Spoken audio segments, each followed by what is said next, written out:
Hey guys, welcome to another video from Overbite Gaming, and today we're going to be talking about Darkstar 1. Now, I have done a video on this before. It was a Let's Play, and it's about 6 years old. Yes, I have been doing this for more than 6 years. Good grief. But I thought it deserved the review treatment, because it's a game that I still play regularly to this day. Now, it did come out in 2006. For the PC in 2008 for the Xbox 360,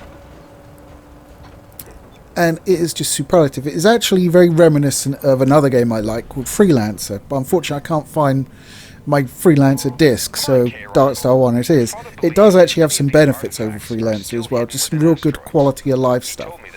So the plot is you play as K-Rom, your dad gets killed, you inherit his ship, the Darkstar 1, the titular Darkstar 1. I just wanted to do that because I could say tit.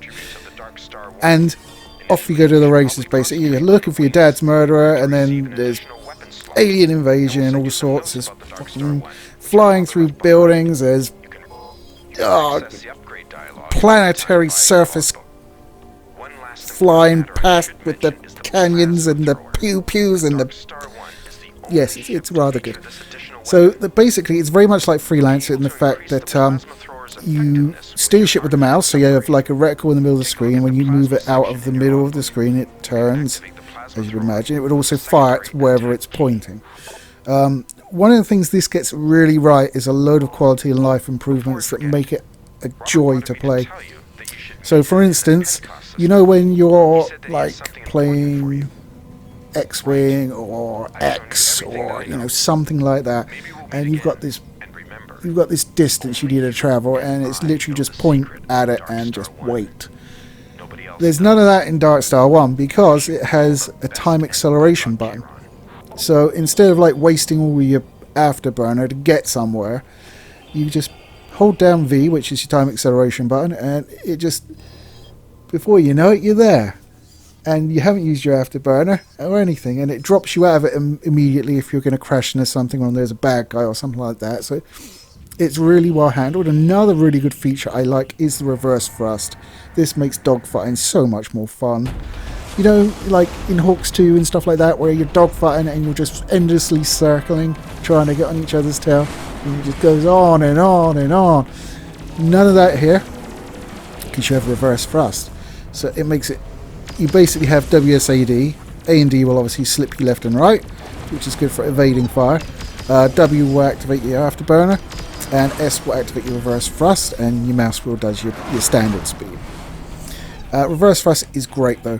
So if a ship goes by you, reverse thrust, turn, he's right there. He's literally filling your screen, and you just pepper the fuck out of him. I love it.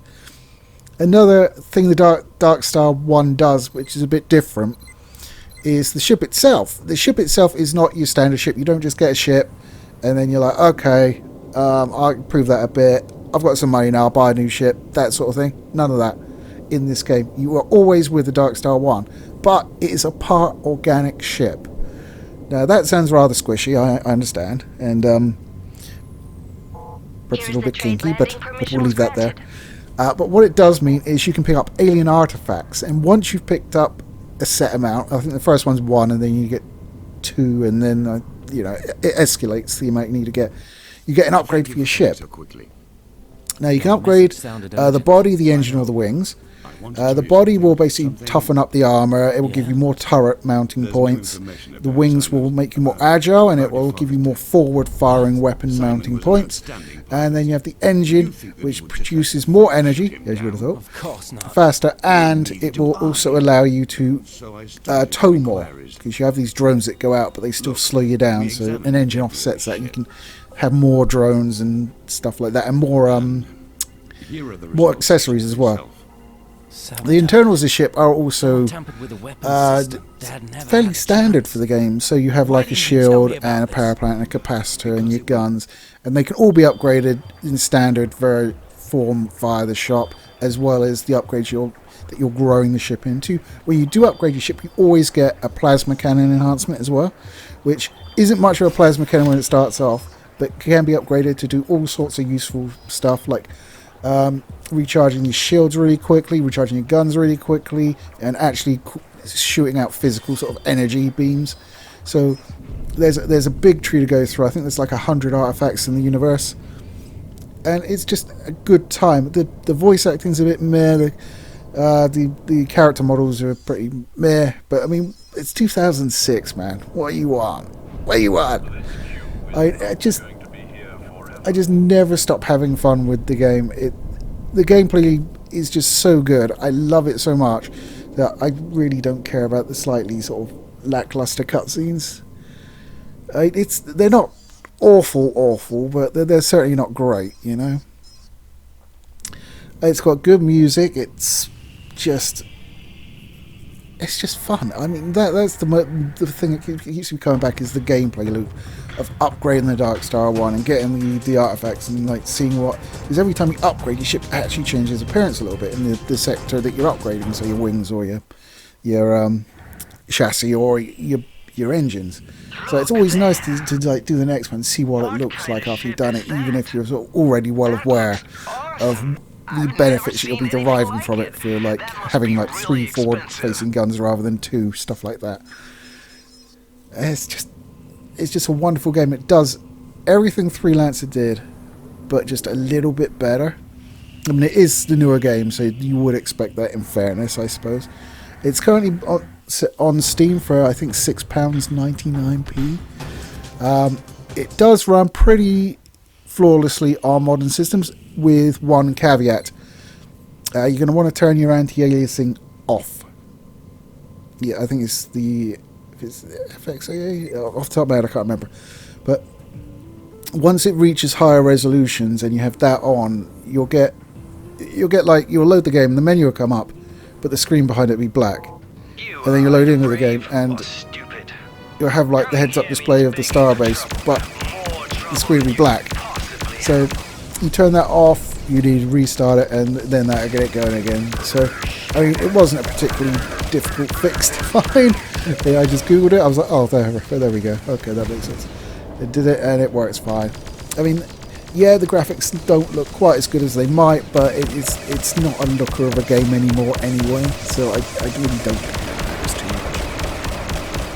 Anyway, that's about all I've got to say on Darkstar 1. I don't want to talk too much about the story, because it does take some turns on you, and there's a lot of really fun missions that come out of it. Like, someone gets kidnapped and you have to rescue them from a base, but you need to go, like, proper down to a planet and fly through canyons and stuff. And that's like the first time you do it in the game, you're like, whoa, it does that as well? I'm endlessly impressed by the game. It's great. It's released by Ascaron. I don't even know if Ascaron are even around anymore.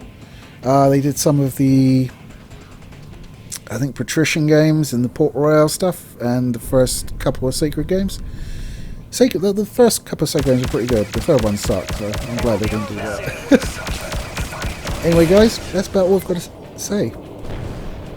Let me know down below if you've played Darkstar 1. And would you like to see me do a video of Freelancer? Because it does probably mean buying it again if I can't find the damn thing.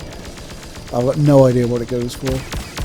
But Freelancer was a great game. I really liked it, so I'll probably end up getting it anyway. Ugh. But it was one of 2 games during my lifetime that I played hooky to play. Hooky from work, you know, serious hooky. Not my current work, I will just state that, it's from a previous workplace. So it was Freelancer, because I knew it was coming on that day.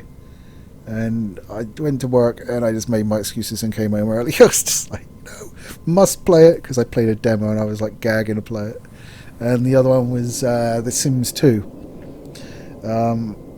I had particularly slow broadband, no, not even, yeah, it must have just been about broadband, so I had to like leave things to download overnight, and that was the case with The Sims 2. And it's downloaded in the morning, and I'm just like, I so want to play this right now, because I was a huge fan of The Sims 1. I still am a Sims fan, just heavily modded, know what I mean? And I was just like, okay.